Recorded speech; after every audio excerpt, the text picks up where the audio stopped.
So, I mean, I think this is interesting because the people selling these things, as far as I've seen, haven't ever really addressed this paper. Right. They just kind of ignore it and hope that the people paying $120 won't notice it. This is pretty suggestive that NMN can cause kidney damage, at least kidney inflammation. With age, we know kidney function declines. It's not shocking that if you kind of overwhelm the system with a metabolite supplement that has to be detoxified, that could lead to damage, kidney inflammation, kidney failure. At least make it clear to people who are buying your product that there's the potential for harm instead of claiming efficacy that doesn't exist.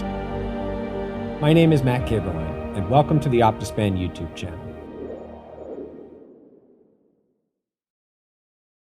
All right. Hey, everyone. Welcome to the OptiSpan podcast. I'm pleased to welcome George Sutphin back for round two. We're going to call this the People's Choice episode, as George starred in what is our most popular video to date a couple of months ago.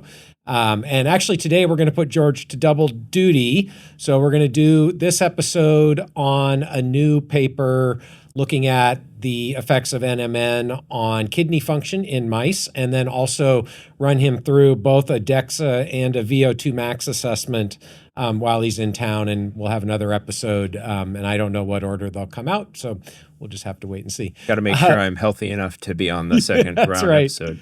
So in this episode, George and I are going to talk about NAD, and in particular, a study that, in my opinion, should warrant some caution when it comes to either the use or selling of NAD precursors. And I've been pretty cautious about NAD precursors for a while because I felt like in many cases, the science hasn't really backed the claims being made around potential benefits of NAD and NAD precursors like nicotinamide riboside and nicotinamide mononucleotide. So we'll get into that in a bit. But I want to focus primarily on this preprint from Mariah Sweetwine's lab suggesting potential kidney toxicity in mice treated with nicotinamide mononucleotide. And this is a story where I've seen presented at a few meetings over the years. In fact, last year at the American Aging Association meeting, which we'll both be going to in a couple of days, but hadn't yet made it into the literature. So it's nice to actually now be able to sit down and look at the data and figure out what was actually done, what did they see, what didn't they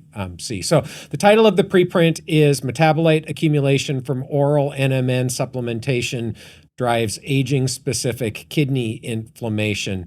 And so I thought what I'd do is I'd start by reading the summary statement, give a little bit of background on NAD precursors, and then we can kind of talk through what was in the paper. So I'm just going to read the summary statement because I actually think the authors did a pretty good job here of describing what's in the paper. So the summary statement reads, declining levels of NAD and increasing mitochondrial dysfunction with age are functionally linked and are popular mechanistic targets of commercially available anti-aging therapeutics.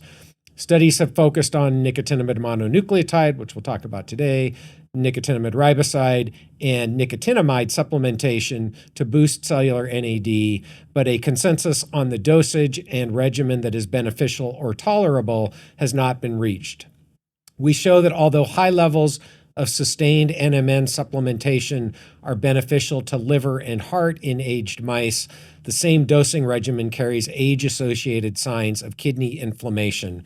Our findings underscore a complex state of age and tissue-specific metabolic homeostasis and raised questions not only about how much and for how long, but at what age is NAD boosting safe? So again, people tend to assume that because you can buy this stuff on the internet, it's safe.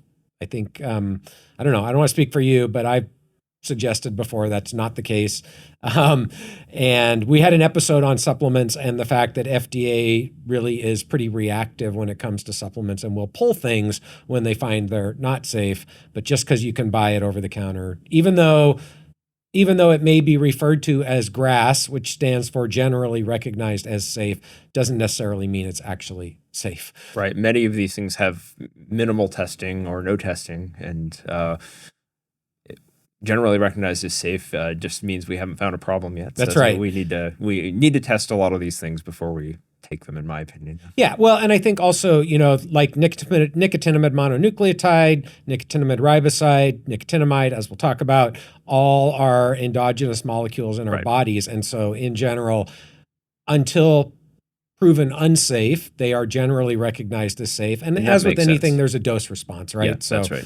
If you perturb almost any molecule in our bodies too far out of the normal range, you can create problems. So again, don't want to conclude yet that nicotinamide mononucleotide or NAD supplementation is unsafe, but I think as we get into the paper here, this is a point that's worth, I think, more discussion. Okay. Yep. So part of the reason why it's great to have you in town for this, George, is I know that your lab, has focused on NAD pathways and pathways that intersect with NAD. And in fact, in the last episode, we talked about a specific metabolite within the kynurenine pathway, 3-8-JA, that can increase lifespan in mice. So I know you're very familiar with these pathways. So I think this will be great when we get into the biochemistry here a little bit to get your expertise on how these things are interconnected. Yeah, and in a sense, 3-HA is a NAD precursor, though we don't think that's why it's having its beneficial effect in that case. Right, right.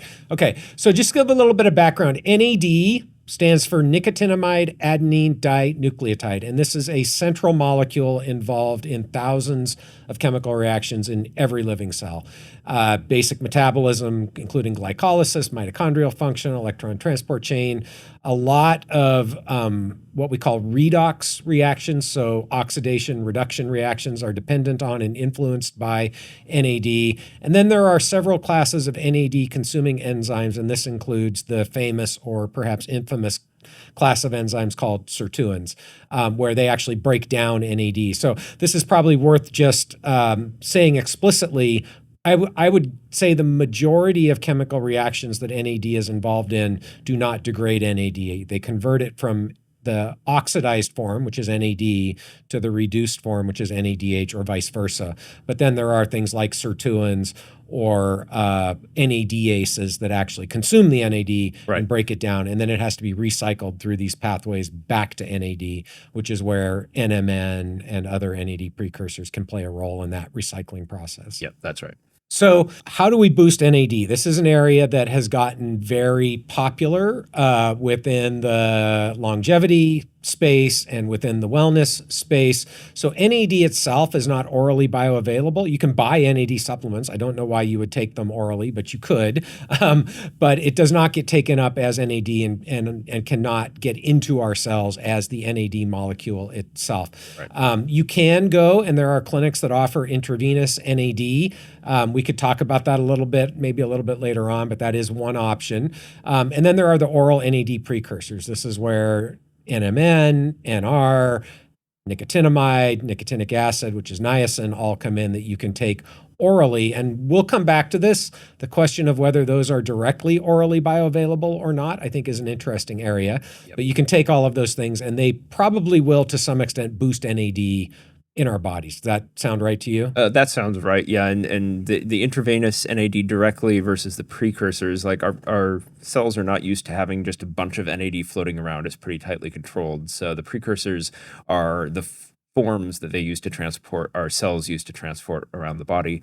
So they may be closer to what your cells are expecting to get through. And that's actually a good point, because as we get a little bit deeper into the different NAD precursors, it's worth mentioning what you just said again, which is that our bodies kind of buffer NAD. Like, we don't want too much NAD. We don't want too much of it to be NADH versus NAD. And so there are all these mechanisms where our cells, if there's too much NAD for it to handle, will convert NAD to other things. And actually, that turns out to be really important in this story. Potentially, it's the sensing of too much NAD, the conversion of NAD into other byproducts, that actually creates a problem in the context of the kidney. So we'll come back to that. Right, and that can be very tissue specific, which is also one of the points the paper is trying to make. Right, exactly, yeah. So, okay, so you can potentially boost NAD by taking these precursors or by getting NAD drips. Why would we want to, right? And so this is where I think the enthusiasm maybe has gotten a little bit ahead of the science. So there's a model that has been sort of popularized that NAD generally declines with age, in a bunch of different animals. I don't know where you're at. I'm not convinced that's generally true. I think there's some evidence to support it, but there's also some studies that have suggested NAD doesn't decline with age, at least in certain tissues. Yeah, it's mixed, and I think that the level of decline that we're talking about is probably important. The studies that seem to support a decline are in the 10% range in humans, I think, for decline. So it's not like a twofold effect. It's a fairly So is that relatively small. physiologically relevant even, I think is one, Right, that's one the question. question, yeah. Okay. So NAD maybe declines with age in some tissues more than others, but not completely clear. There was a lot of initial enthusiasm around NAD because of this link to sirtuins. Right. And I've touched on this in a couple of other episodes, but basically the idea was initially that caloric restriction was increasing lifespan by activating sirtuins. And the way it did it was by increasing NAD levels. And of course, sirtuins are NAD dependent enzymes, which we've talked about before. I think that model has been largely disproven, if not completely disproven at this point. I don't think very small percentage of people in the field still think sirtuins are central to caloric restriction. That's my opinion. Again, I'd be interested to know if you disagree with that. But I do not. I think that's the consensus. Okay. So that model has been pretty much ruled out. And I think the idea that boosting NAD is having benefits, if it's having benefits because it's activating sirtuins, is still questioned. Certainly that's not accepted. And I think, again, the pendulum in the field has probably swung away from that model, but I don't think we can rule that out at this point. Right. Okay. So that would be one reason, though, why you might want to boost NAD would be to activate sirtuins if you believe that sirtuins are beneficial for longevity. Another reason would be because of a report from the Auwerks lab initially that suggested that giving mice nicotinamide riboside was sufficient to increase lifespan. That report was not reproducible when the ITP tested NR. So again, and that's the only study that's shown a precursor extending lifespan in a mammal so far. As far as I know, yeah, I don't think NMN has been published if it's been tested. Right. And I believe nicotinamide was tested and did not increase lifespan in mice. That sounds right. There was one study reporting NR increased lifespan that was not reproducible by the ITP, and I don't think there's been any other studies showing lifespan extension from NAD precursors in mice. There have been several suggesting benefits in different disease models, but none for longevity that I'm aware of. There are several studies in C. elegans and I think in Drosophila that show some lifespan extension. Is that your understanding? At least a couple, yeah. And again, this is a place where I don't know exactly how to weigh the difference if it doesn't increase lifespan in mice and it does in C. elegans. We've never in my lab. We never did anything with NAD precursors in invertebrates. I don't know if you have, so I can't really comment on that. We've tried. I've tried, I think, all of the NAD precursors that are on this list, and also NAAD. Not sure we tested that one, but so far we've not been able to get lifespan extension, and we've played with a bunch of the experimental conditions to try to match what's been published. Because we study a pathway that leads to NAD synthesis, we were trying to understand if we could add precursors on top of blocking that pathway and some other thing. We can talk about that some more, but so far we've had basically 100% of the experiments we've run have had zero lifespan extension.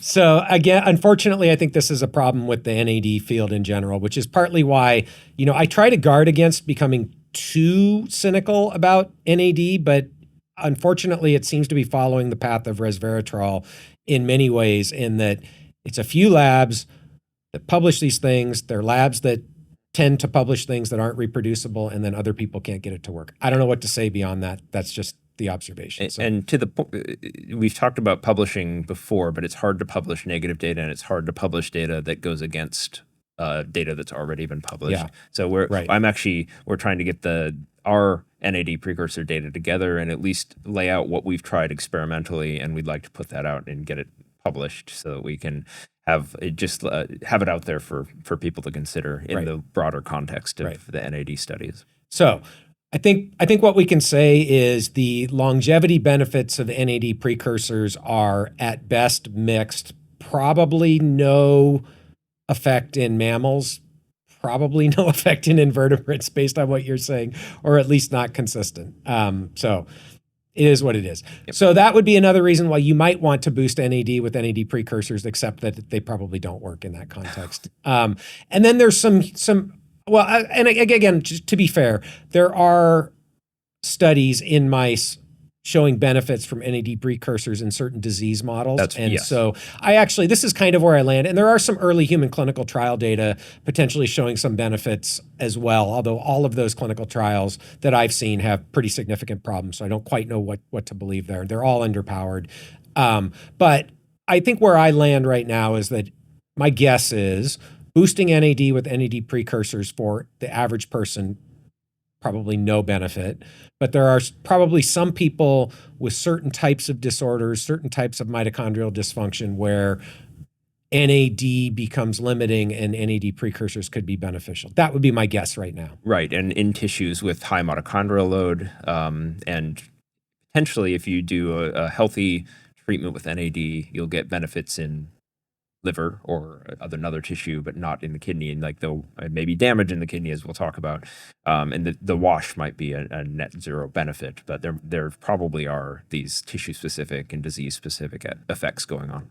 Right. So let's take a little bit of a deep dive into the structure of NAD, and the reason for doing that is to kind of get a feel for how these precursors fit together, right? Because it gets really complicated really quickly. So NAD, nicotinamide adenine dinucleotide, has this structure where you can see there is the nicotinamide nucleotide and the adenine nucleotide connected by a phosphate bond. So that's why it's called nicotinamide adenine dinucleotide, 2 nucleotides. So that is the magic molecule here that we're all after, that is NAD. Okay, so NMN is just the nicotinamide nucleotide, nicotinamide mononucleotide. So it's basically half of NAD. Right.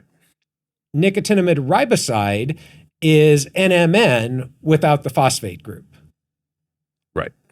Okay, make sure I get this right. Okay, so it's close, but not quite. And so this is how we can get from nicotinamide riboside to nicotinamide mononucleotide to NAD.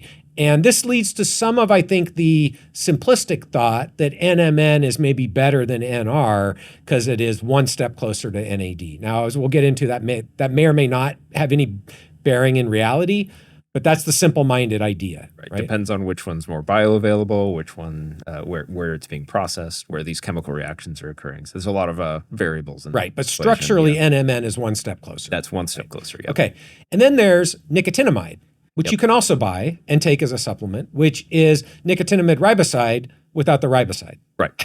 Which is the sugar group. Okay, so even one step further removed structurally from NAD. Okay, so as I said, you can buy all 3 of these as supplements. And as we go from top to bottom, nicotinamide to nicotinamide riboside to nicotinamide mononucleotide, they get structurally closer to NAD. Does that mean that NMN is better than NR, is better than NAM, nicotinamide?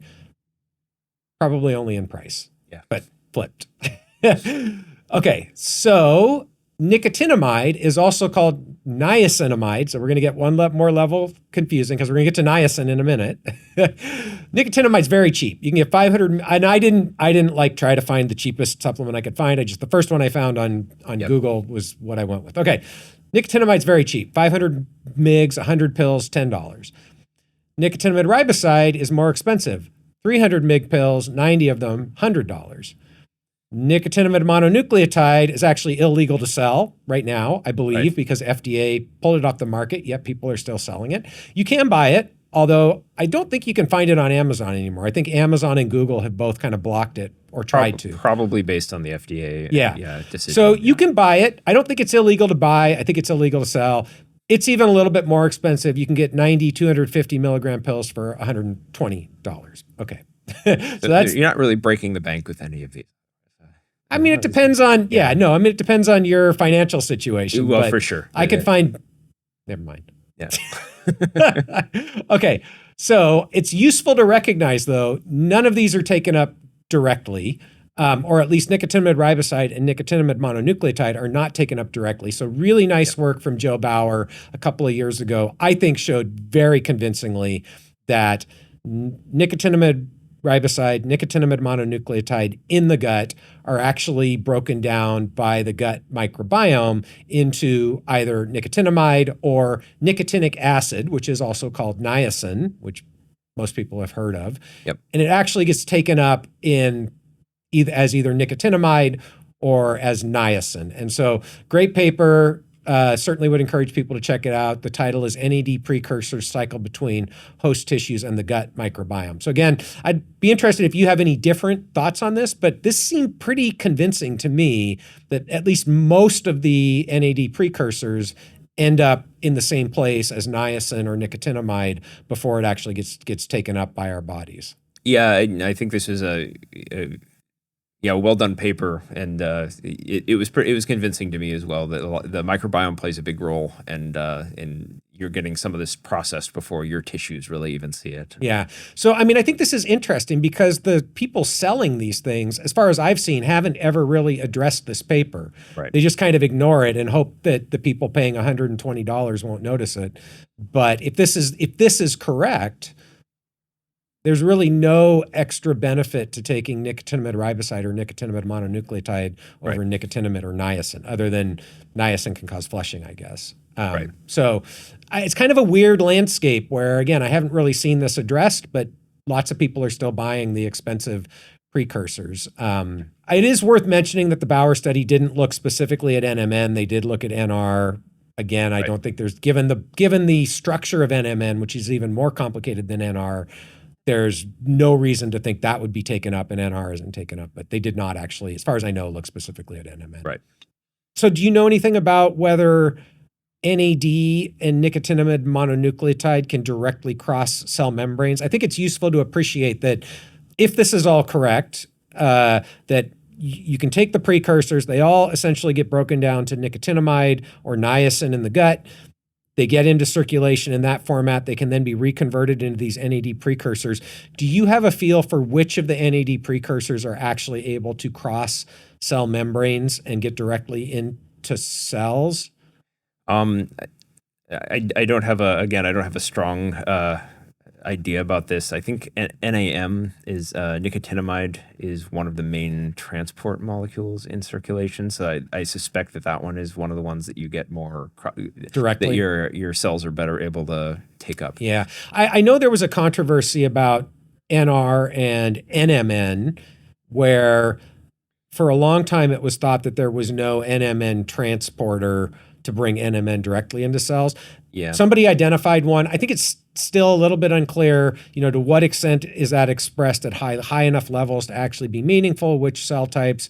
So I guess we just kind of have to say that at this point, it's unclear in circulation how effectively, especially these more complicated molecules that get closer to NAD, can actually be transported directly into cells or even within cells, right? Directly into compartments like mitochondria where they do their business. So for sure. But that is an additional complication. And again, just useful for people to appreciate these intermediates are interconverting all the time. Yes. So that they can be appropriately transported where they need to go within cells, into cells, at the levels they need to be present at. And that's partly why, these molecules are interconverted back and forth very, very rapidly. Yeah. And I don't know as much about the NAD precursors as much, but we're studying this for 3-HA, which again is in a way a NAD precursor that, at least in C. elegans, is very tightly regulated where it goes. It accumulates at a very specific compartment of the gut,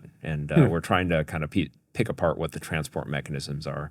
But presumably all of these, because they're so central to to energy metabolism and these other processes, are very tightly controlled. Probably also worth mentioning, and this was touched on in the Bauer paper, that all of these molecules are also present in and utilized by bacterial species, right? And so the microbes in our gut, and fungal species, of course, the microbes in our gut use these molecules and act on them as well, which is partly why these things get broken down in the gut too, nicotinamide and niacin. Yeah, so what your complement of bacteria species in your gut will probably have an effect on how well these things are absorbed and which ones you get. Okay, so just to put on our shopping list here, niacin which is nicotinic acid, is even a little bit cheaper than nicotinamide.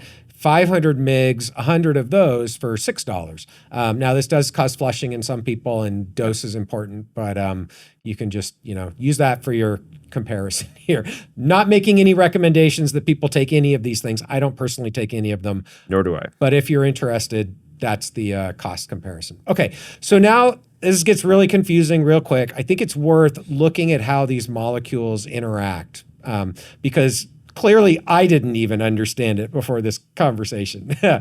Okay, so what we've got here is NMN kind of as the central hub for how nicotinamide riboside and nicotinamide mononucleotide get converted to NAD, right? They both go through NMN.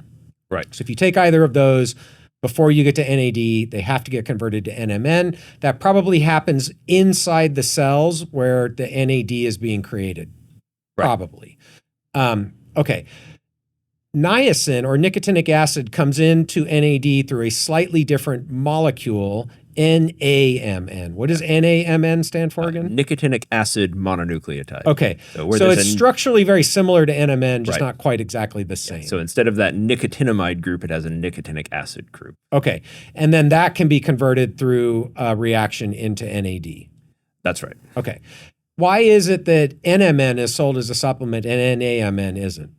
Maybe because it's 2 steps away from NAD. I don't know. Okay.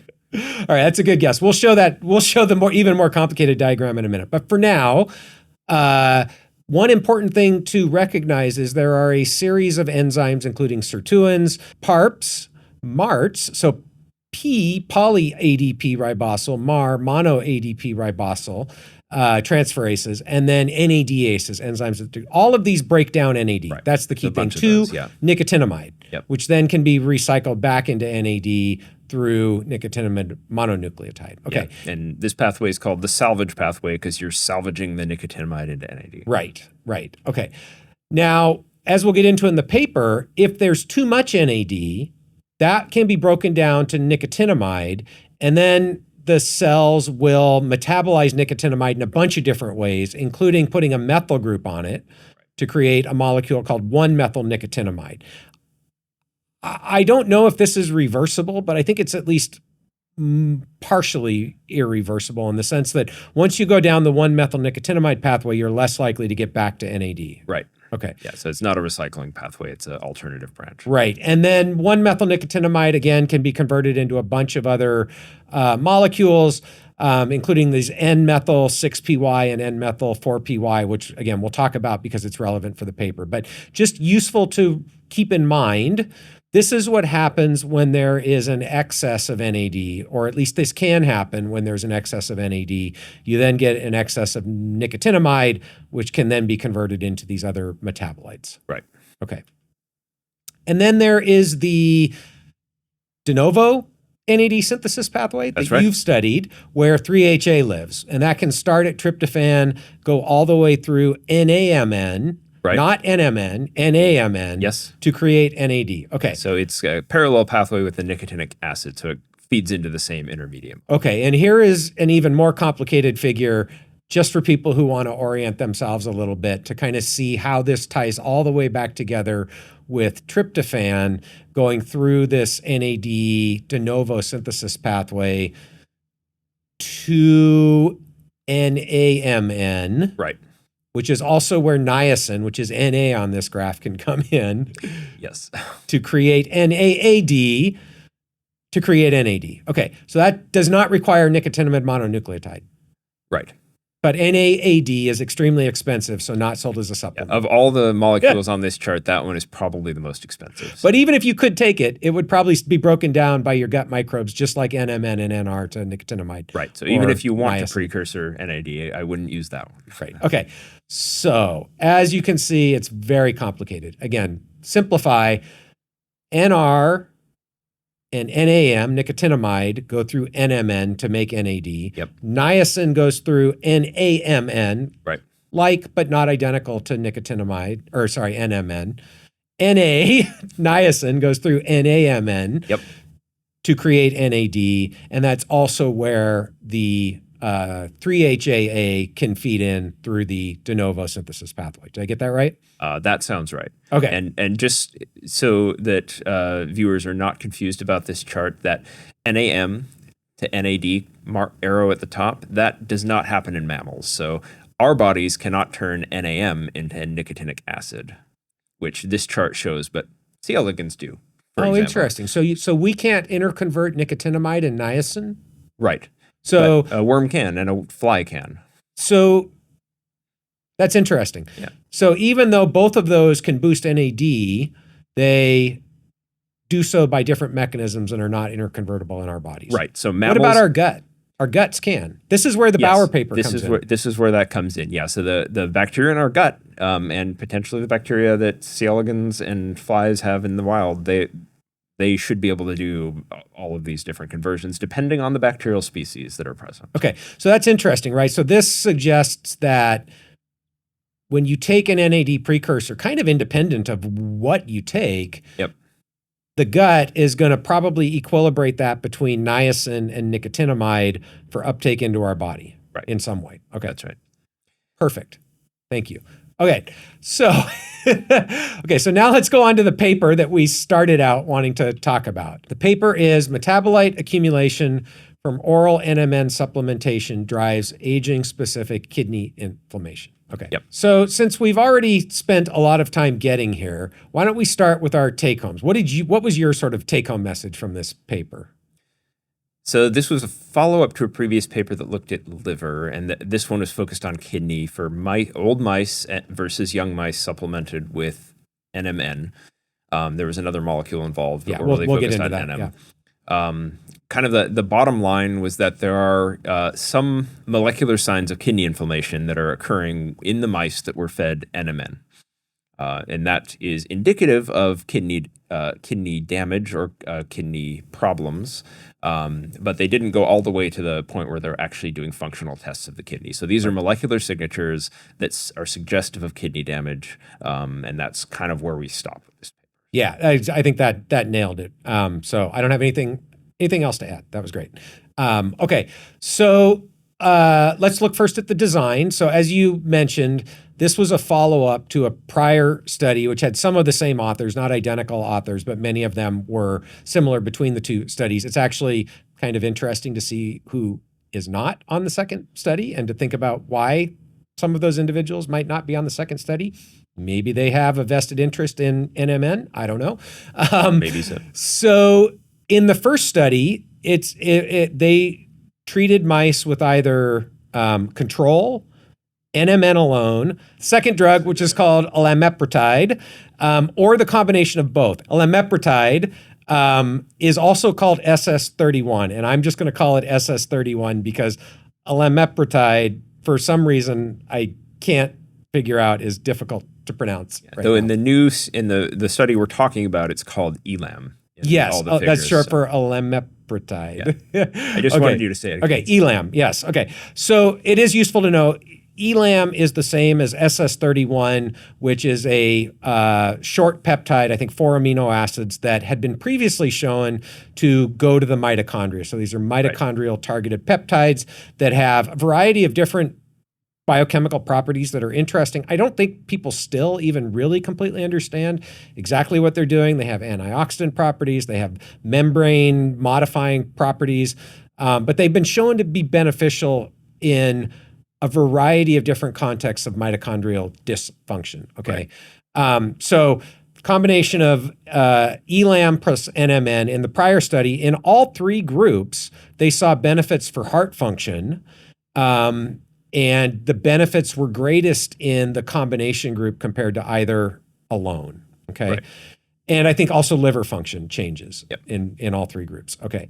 So in this study, this is a follow-up analysis with the same cohort of mice where they had seen improvements in heart function, expecting to see improvements in kidney function. So they went into this with the hypothesis that these molecules would be individually beneficial for kidney and combination synergistically beneficial, or at least additively beneficial for kidney. The reason for the combined effect, or one of the motivations, was that both of these things are impacting mitochondrial function in beneficial but different ways, and they thought they could get a combined effect on it. Is that I think your that's the understanding? hypothesis, right? Is this is a mitochondrial mechanism. And in fact, a subset of the authors in a previous study had also shown that elam alone was beneficial in kidney.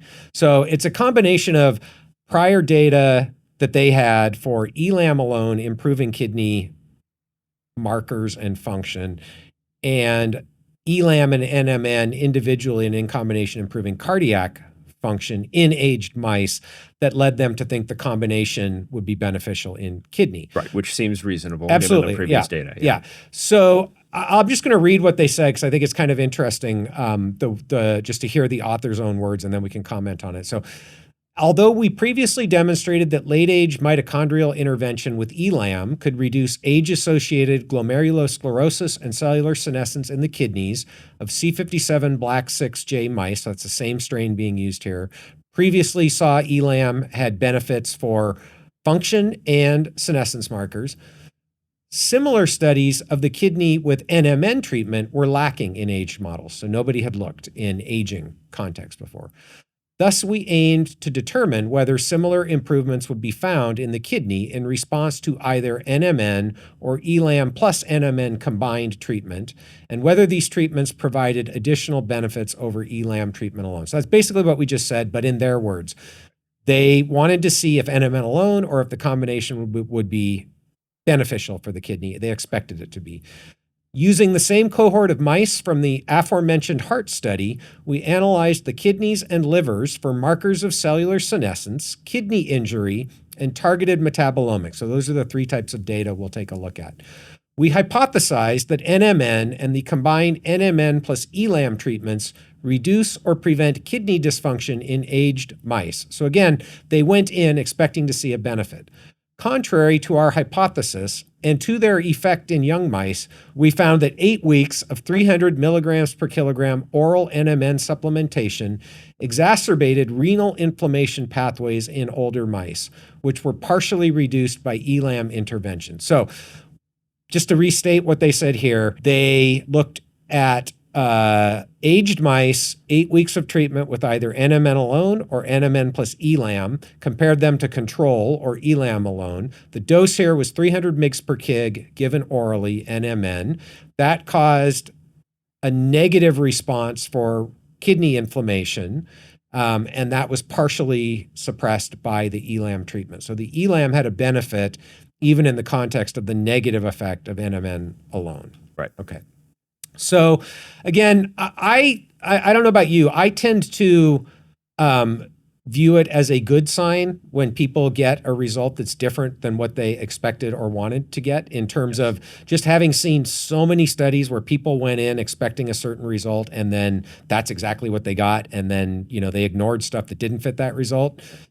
When people get a result that they didn't expect, and in my experience in my own research, whenever we got a result we didn't expect, those turned out to be the most interesting results. I tend to weigh that as a positive, and I do in this case as well. The fact that they are honest about getting a different result than what they expected, and they actually went and published it, I think gives me confidence that while there could be something about the way the study was done that is causing them to get this result, it's probably a real result, and it's probably meaningful. Yeah, absolutely. And the fact that they're putting out the negative, potentially negative consequence of a treatment that they've already shown is beneficial in other contexts. Right. That's what we want from scientists, to show academic integrity and to fully understand the context of these treatments. Yeah, I think that's absolutely right. It's also worth mentioning the dose they used here is exactly the same dose that's been used in many other studies with NMN in mice where people have claimed benefits. Right. So it's not as if they're giving these mice a massively higher dose of NMN than what has been studied previously. Yep. Okay, so let's take a look at the actual data here. So again, the mice were 26 months old. They were C57 black 6J. That's just a commonly used strain background, the most commonly used strain background for mouse studies.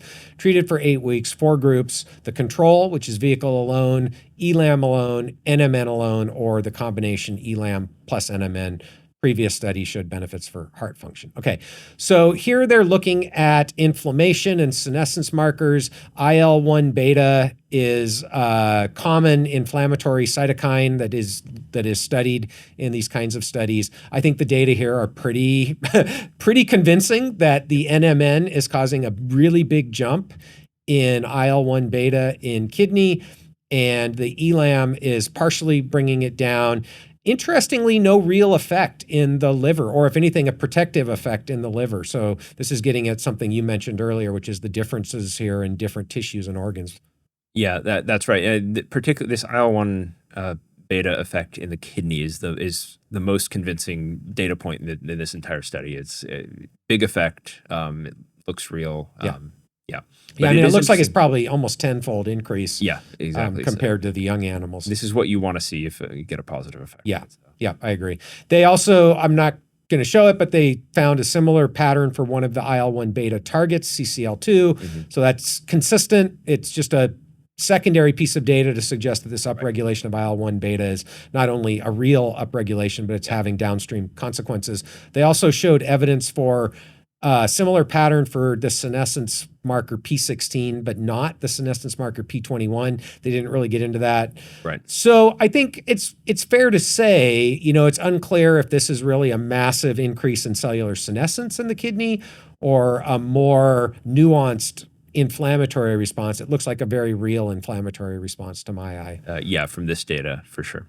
Okay. They also looked at a kidney injury marker. So you mentioned this. I do think it's important to point out they did not look at kidney function. Yes. That's probably the biggest limitation to this paper. So we can, make an assumption that if this pathology was significant enough, it would impair kidney function and lead to kidney failure, but they didn't actually show that. So we don't actually know that's the case. Right. This is really the only evidence, I think, that is supportive of the idea that there is kidney injury happening, this kidney injury marker, that's what KIM stands for, KIM1, being upregulated in the old NMN relative to young kidneys.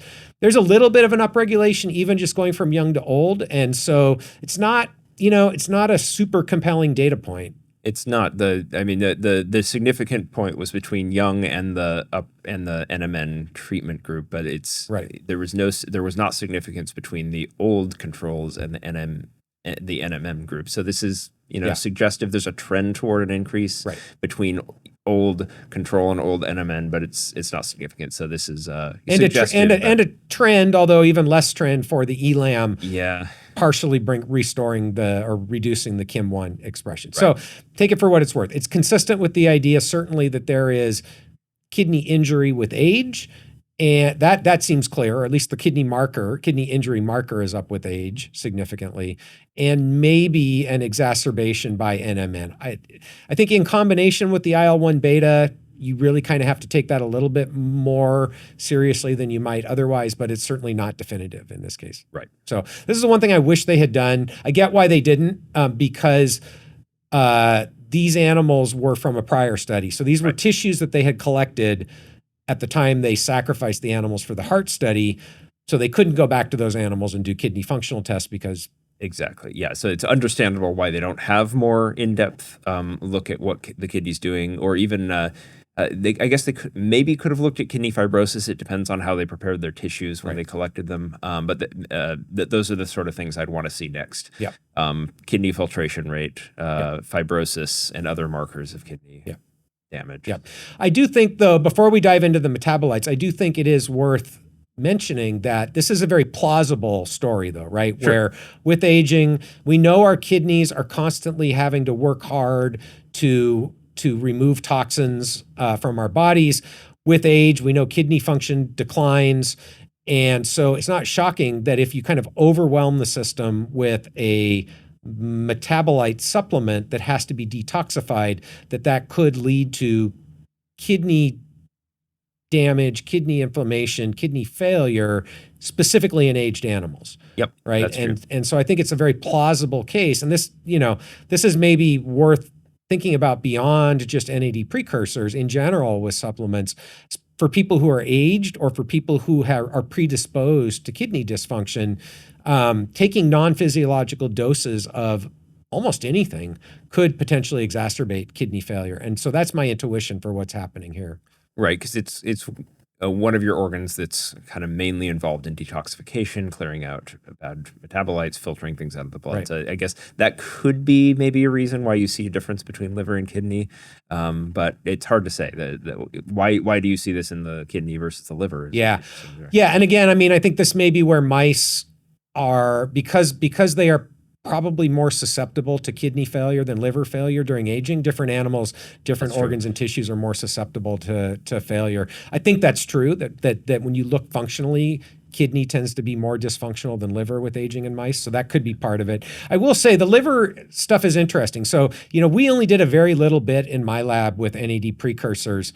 And we never could convince ourselves with NMN or NR in mice that we could boost NAD substantially anywhere but in the livers. But in the livers, you get a massive boost in NAD. So I think the liver is the first place, which makes sense, where nicotinamide or niacin that are taken up through the gut go to be converted into NAD. And probably it's also in the liver where that NAD is then being broken back down into nicotinamide and converted into these other metabolites. Although maybe not. Maybe that happens elsewhere. Yeah, but, I mean, it might be, since the liver is kind of a metabolic processing hub.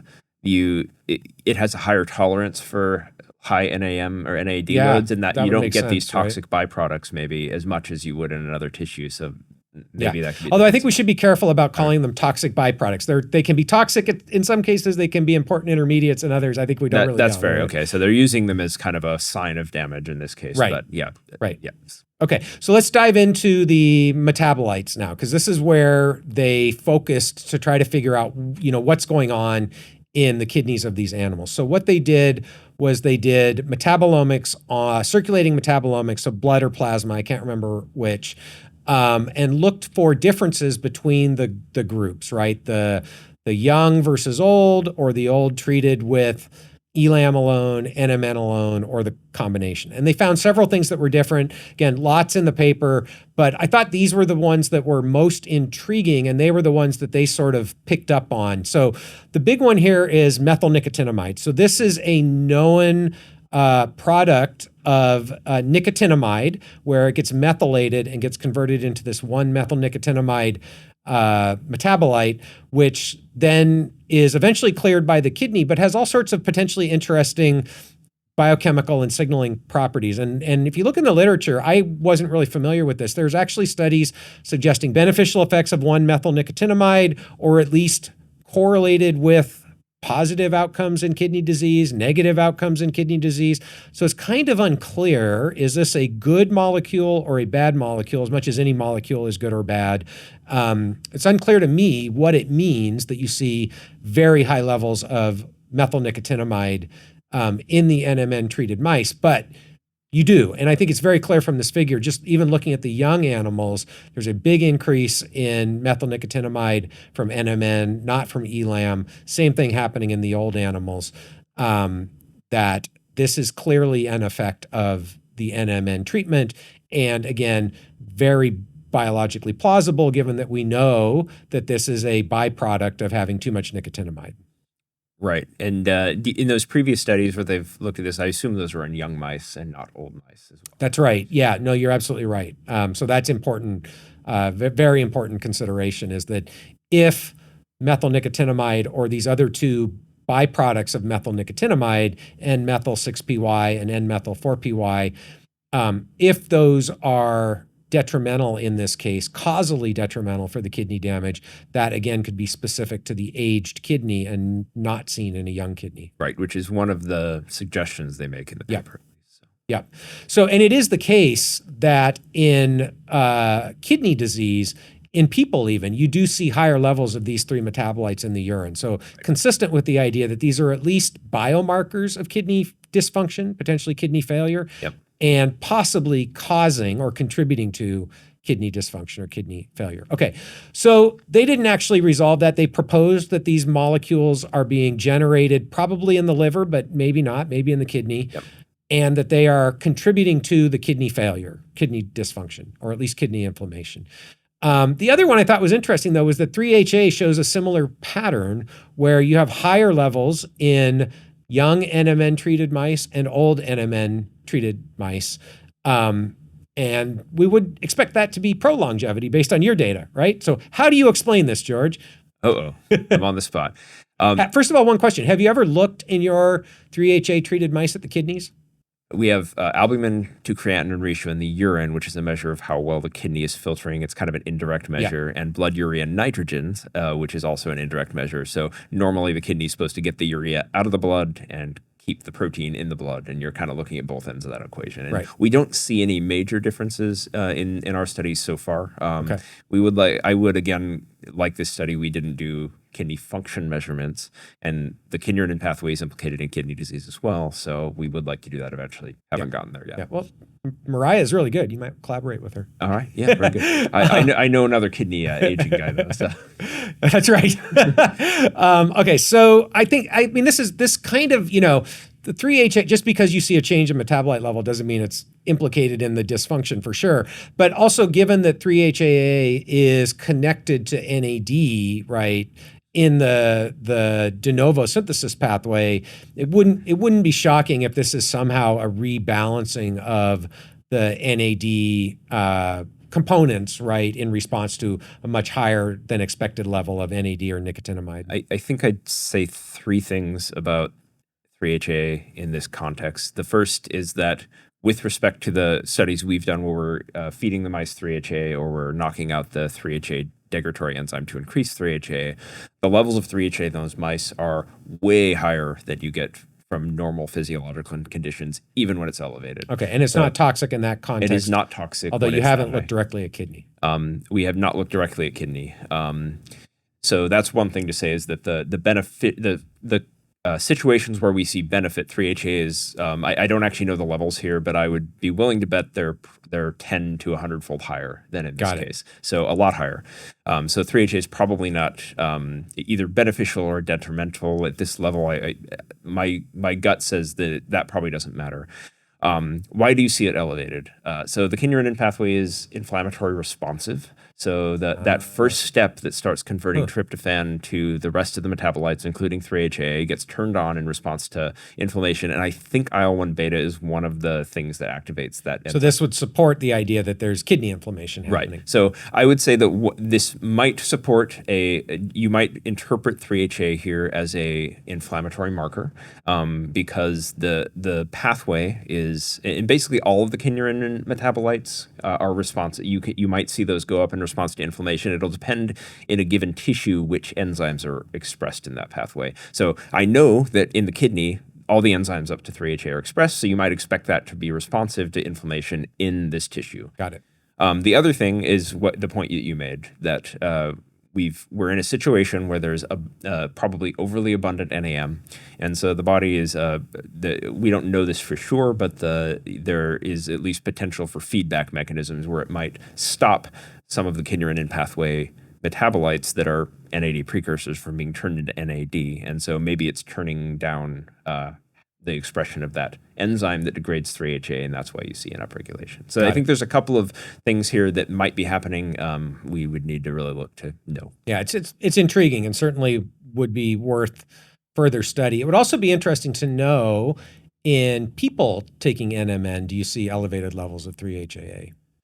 Yeah, I don't sure think anybody's looked. Yeah. So relevant to that, there is one study that found that in women taking NMN, you do see elevated levels of 1-methylnicotinamide and the 2-PY and 4-PY metabolites. Again, no evidence in that study that was associated with or causing kidney damage, but they did detect them as being elevated. So certainly consistent with the data here that elevation of those downstream metabolites, byproducts of nicotinamide, occurs in people, or at least in women, probably in men too, taking nicotinamide mononucleotide. That was at 250 milligrams a day for 10 weeks. So, a dose that some people out there are taking right now.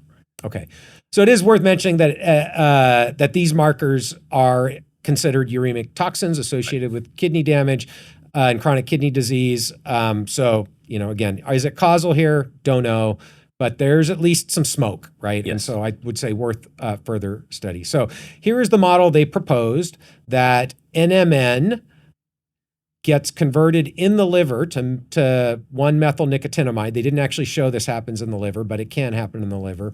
That 1-methyl-nicotinamide and potentially its byproducts go to the kidney, have to be detoxified by the kidney, and that contributes to kidney inflammation. And that's what's driving potentially the kidney damage, and that ELAM is at least partially protective through presumably a mitochondrial mechanism. So the authors fully own that this is very speculative. They've only shown a few pieces of this model. Certainly a model that is worth further testing, I would say, at this point. Yeah, and I agree. One of the things I liked about the paper was that they were not over-interpreting the results. They were trying to kind of show it and suggest some things, but we're not like saying this is the answer. Right. And there's a couple of other things that the authors wrote that I just want to read because, again, I think they stated it in a very, very clear and precise way. So one of the things they talked about was the dosing. If the dosing of NMN in the drinking water of our study were allometrically scaled for human consumption, it would be approximately 1.5 grams per day. This is higher than what has been used in human clinical trials, although I just mentioned at 250 mg a day, you saw markers for 1-methyl-nicotinamide and the downstream NPY products. So that is higher than what has been used in human clinical trials, but is consistent with at least 6 other studies using oral NMN delivery in mice in a range between 300 and 500 mg per kg body weight. So again, they used 300 towards the lower end of what's been previously used in mouse studies and not super far out of the range for what people potentially could be supplementing at. They also say, furthermore, this dosing of NMN is still a more realistic model for the potential for excessive self-dosing, which we know some people do, which is enabled by the current availability of many NAD precursors as over-the-counter supplements. Although approval for NMN to be sold as an openly available dietary supplement was revoked by the United States Food and Drug Administration in October of 22, this is interesting, this change was made in response to an investigational new drug application intended to place a formulation of NMN into clinical trials as a new drug. So are you familiar with this story? A little bit, but it helps for a refresher. So my understanding is that NMN was being sold over the counter as a generally recognized as safe molecule. Of course, if NR is grass and nicotinamide is grass, NMN should be grass as well. A company, Metabolite, which David Sinclair founded, got the drug pulled off the market by claiming that they had an investigational new drug application with the FDA, and so people should not be allowed to sell it. Now, again, I'm not suggesting people should take NMN. I don't think you should. This also seems a little bit sketchy, but anyways, that's what happened. FDA said people could not sell NMN anymore because Metabolite claimed that they had a new drug application. Even though this is a molecule found in all of our bodies, it makes absolutely no sense, but that's the way it works. Okay, so that's what they're referring to here. So now I'm back to reading what the authors wrote. No more editorializing for me. No, that's not true. I can't help it. Okay, we encourage future studies, particularly clinical trials, yes, to expand the reach of our current work by ensuring that kidney function is included as an important safety measure. Duh. We suggest investigating sex specificity, a broader set of inflammatory markers, and to continually assess uremic metabolite levels in urine and serum compared to baseline kidney function with analysis stratified by age. That last part is really important. If this is right, and it's really only in older mice and potentially older people where this is a problem, or in people who have impaired kidney function, you would have to do the analysis of a clinical trial stratified by age. None of the trials I've seen so far of the NAD precursors are at that level of quality to be able to detect this. They didn't look, but even if they looked, they wouldn't be able to detect it. And probably the sample sizes are too low to do an age stratification with any power anyway. Right, because they aren't really trying to prove efficacy. Right. In addition, to best replicate the potential of chronic use in humans, future experiments should expand the duration of treatment. Again, yes. So, I mean, I think that they really nailed it here. Like made it clear what should be done if people are going to continue to sell these things on the open market. And then I'll just finish up. Overall, this study illustrates the difficulty in assessing the systemic efficacy of aging interventions with various regimens, ages, and tissue effects. However, considering the availability of NAD precursors for the public, the inconsistency in risk and benefit across tissues continues to be concerning. The limited regulations around consumption of supplements intended to boost NAD levels underscores the urgent need for increased caution and further studies in the use of such supplements for public safety. So again, I couldn't have said it better. They did a really good job, I think, of laying out the case. Yeah, and framing the study properly. Yeah. So I guess my view is this is pretty suggestive, maybe strongly suggestive, that NMN can cause kidney damage, at least kidney inflammation, specifically in aged mice. Maybe induces senescence, increases kidney injury markers. As we've already talked about, they didn't actually show changes in kidney function. Yep. That's the big missing piece here. And of course, more research is needed to know how general this is. Is it going to be true in other mouse backgrounds? Is it are there male, female sex effects here? Dosage effects, all of that, is very unclear at this point. But having said all of that, I think as the authors correctly conclude, this really warrants caution in the use of NAD precursors in aged people, and I would suggest in aged companion animals.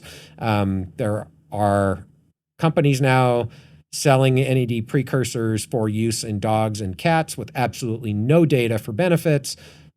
I would be very concerned based on this study that you could exacerbate kidney disease in your companion animal if you give them NAD precursors. And the people selling these things really should make sure that you're not going to hurt anybody or anybody's pets. Yeah, that was going to be a question. Do you know of any studies in academia or not behind these companies who are selling this stuff that are testing NAD precursors in dogs that might have kidney function as a potential metric they could look at? I don't.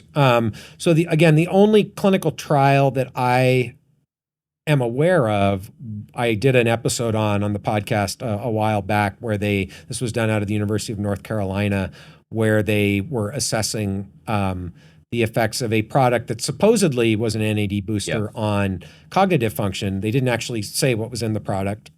Right. So we don't actually know. They didn't show that NAD was boosted. It also did not improve cognitive function when you actually analyze the data with any type of reasonable statistical approach. So that was kind of a nothing burger study that, the company made a big deal out of in a press release in a very dishonest way, in my opinion. But no, I don't know of anybody who's looking at it. And unfortunately, I have actually not seen any of the NAD supplement sellers respond to this preprint. They really should, because again, I think this is pretty compelling that this could be a problem.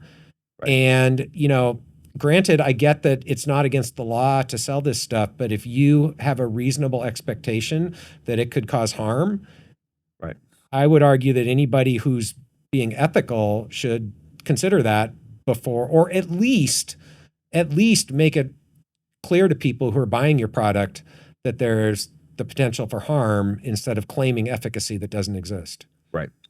At least make people aware that there is some evidence out there. Right. And again, I think we've been pretty clear. This paper falls far short from demonstrating that NAD precursors cause kidney disease. But there's some smoke there. Right. And it's a biologically plausible mechanism for inducing kidney damage or kidney inflammation. It gives you a reason to be concerned, and definitely a reason to do more research and figure out if there's something real here. Yeah, I agree. Okay. Any last parting thoughts? I think we've done a pretty comprehensive job. Hopefully we didn't confuse people too much with the NAD pathway stuff, but it's complicated. Yeah, I think we've covered it. Awesome. Well, thanks, George. And thank you all for watching the episode and sticking around with us. As always, if you have any comments or questions, please leave them below. If you're not yet a subscriber, click the subscribe button. And I hope to see you next time on the OptiSpan podcast.